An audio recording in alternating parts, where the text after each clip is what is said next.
હાલો મિત્રો, આજે અમારા એક રેઝિનના સપ્લાયર પાસે આવ્યા હતા, જેની પાસેથી અમે ટેબલ ટોપ છે કે રેઝિનની બનતી બીજી પ્રોડક્ટ છે, જેની પાસેથી પરચેસ કરીને આઉટ ઓફ ઇન્ડિયા સેલિંગ કરીએ છીએ.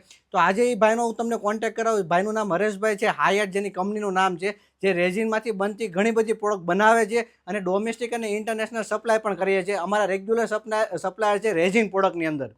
હવે રેઝિન પ્રોડક્ટમાં તો એ ટુ ઝેડ વસ્તુ એ તો બનાવે જ છે, પણ સાથે સાથે શીખવાડે પણ છે કે કઈ રીતે રેઝિનની પ્રોડક્ટ બને છે. તેના વર્કશોપ કરાવે છે અને જ્યાં સુધી તમને ન આવડે ત્યાં લગી કમ્પ્લીટ સપોર્ટ પણ આપે છે. તે પોતે પણ ઇન્ટરનેશનલ જે આર્ટિસ્ટ છે એની પાસેથી ટ્રેન થયેલા છે અને તેની પાસે પણ સારો અનુભવ છે, જે છેલ્લા 5 વર્ષથી આ બિઝનેસની અંદર સંકળાયેલા છે. તમારે પણ જો રેઝિનની દુનિયાની અંદર આગળ જવું, રેઝિન બિઝનેસની અંદર આગળ જવું હોય તો તમે આ હરેશભાઈનો કોન્ટેક્ટ કરી શકો છો, જે તમને વધારે ઇન્ફોર્મેશન પણ આપશે. અને તમારે જો કોઈ ઓર્ડર પણ બનાવો છે, પ્રીપેડ ઓર્ડર પણ બનાવો છે, તો કસ્ટમાઇઝ ઓર્ડર પણ બનાવો છે, તો પણ તે બનાવી આપે છે. તો તમારે જો હરેશભાઈનો કોન્ટેક્ટ જોતો હોય તો કોમેન્ટમાં લખી આપો હાયટ, હું તમને તેનો નંબર શેર કરી આપીશ.